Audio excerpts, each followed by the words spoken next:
साधना, शक्ति और वाइब्रेशन की कहानी। नमस्कार साथियों, आज की इस वीडियो में मैं आपको ऐसी बात बताने वाली हूँ जिसे सुनकर शायद आप यकीन न कर पाएं। लेकिन अगर मन खुला रखेंगे, यह बातें आपके भीतर एक नई ऊर्जा जगाएंगी। कहते हैं, जब दिल से कोई साधना की जाती है तो उसके असर से सिर्फ इंसान नहीं, आसपास की हर चीज बदल जाती है। कभी सोचा है, जब कोई साधक हवन करता है या ध्यान में बैठता है, वो सिर्फ अपने लिए नहीं करता, उसकी ऊर्जा वातावरण में फैल जाती है। यह वही ऊर्जा है जो जल में, पवन में, राख में, यहाँ तक कि हवा के हर कण में मौजूद रहती है। मैंने खुद यह अनुभव किया। जब केदारनाथ गई थी तो लगा जैसे हर कण में शिव बसते हैं। हर पत्थर, हर लहर, हर पेड़, सब में एक हलचल थी, एक वाइब्रेशन। जैसे खुद भोलेनाथ की सांसें उस हवा में बह रही हों।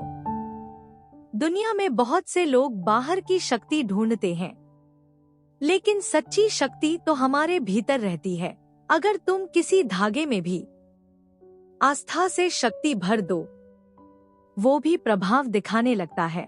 असल में शक्ति वस्तु में नहीं, साधक में होती है। और जो साधक जाग चुका है, वही दूसरों को भी जागृत कर सकता है। बहुत बार हम सोचते हैं, गुरु, फकीर या साधु दिखने में कैसे होंगे?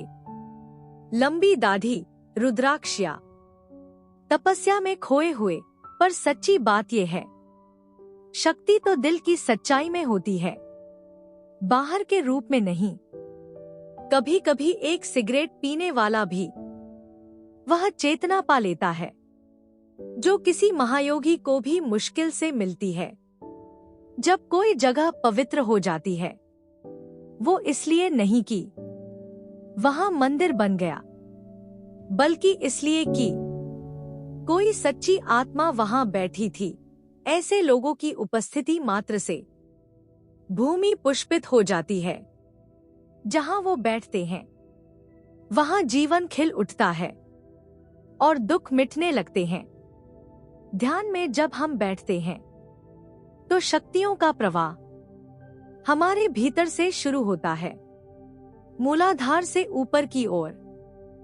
पर जब तक हमारी नींव यानी कर्म और भाव शुद्ध नहीं होते, तब तक वो शक्ति स्थिर नहीं रह सकती।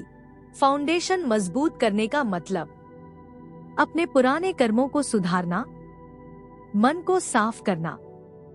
कभी लोग कहते हैं, हमने घर में बहुत यंत्र रखे हैं, बहुत जाप किए हैं, फिर भी असर नहीं होता। असल में यह वैसा ही है जैसे एक कंप्यूटर में कई एंटीवायरस डाल दिए जाएं, सिस्टम लॉक हो जाता है। इसलिए घर से बाहर जाओ, प्रकृति में बैठो, नदी किनारे, मंदिर में या किसी शांत जगह पर बूढ़े साधु या फकीर मिले तो 1 रुपया दो और आशीर्वाद ले लो। वो भी शक्तियों का हिस्सा है।